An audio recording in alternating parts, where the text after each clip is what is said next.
I'm here with a San Francisco America's Greatest Otaku candidate, Elizabeth Schweitzer. My understanding is you are an all-around otaku, right? Absolutely. I started watching anime when I was 3 years old. My first was My Neighbor Totoro. When I was probably 5 or 6, my mom bought me a Sailor Moon costume for Halloween. Wow. She made another one for me a couple years later, which was Sailor Chibi Moon, the little pink-haired, her daughter. Right. And I wore that with pride. I thought it was the coolest thing. My mom actually made it. The first costume that I attempted to make on my own was a little bit after my mother made me a couple. Which costume was it? Kurenai from Naruto. Okay. If you saw the pictures, you would not recognize it. But I went and tried to enter a costume contest with it. I was humiliated. Everybody was older. They had more experience. I was just outclassed. And I said, I'm never going to a convention in a costume like this again. So I spent the next year trying to learn my way around the sewing machine. I made some clothes just for myself. And the finished product is this, actually. This is impressive. It's a night elf from World of Warcraft. It's got cords sewn on by hand. I did this skit at WonderCon, and I got the Best Presentation Award for it. So how many costumes since that time have you made? Oh boy. I'd say upwards of 20. Really? Yeah. In just 3 years? Yes. Wow, so you're literally making costume like every 2 months. Pretty much. It looks like you've got a few over here. Oh yes. Here's another example of my early work.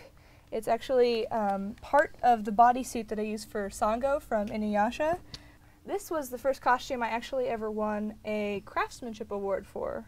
And I know it's really simple, but this looks it's like just like really sturdy. a real dress. Yeah, that's what they said. They thought I'd bought it. So what costume is this? This is Asuka from Evangelion. Oh, really? She wore this? Yeah, the first time she shows up, she's, up on the boat and she's yelling at everyone. Her skirt flies up. That's this one. The yellow heart is the symbol of prayer. Pure pine. Nice, I practiced that stuff in the mirror. Really good. So tell us about this costume. This is a costume of Cure Pine from Fresh Pretty Cure. I'm crazy about attention to detail, so in order to cover all my bases, I made it. And you've got the wand. Which is also homemade.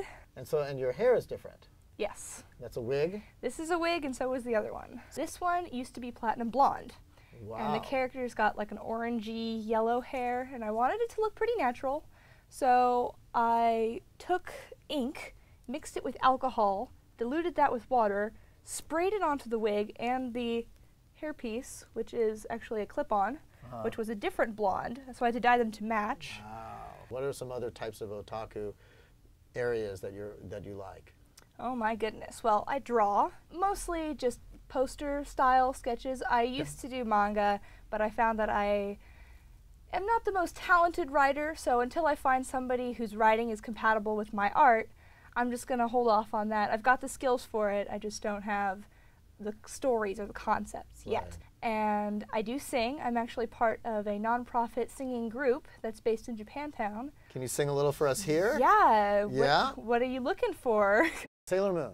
How Sailor about Moon? Sailor Yeah. Moon? Sailor Moon? 素直じゃなくて夢の中なら言える集合体の足音寸前今すぐ会いたいよ Nice, nice. So you do all that stuff. Do you think that you're America's greatest otaku? I don't think it, I know it.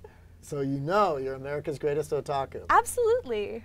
Guys, what do you think?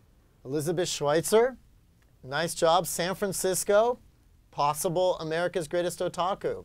We'll find out.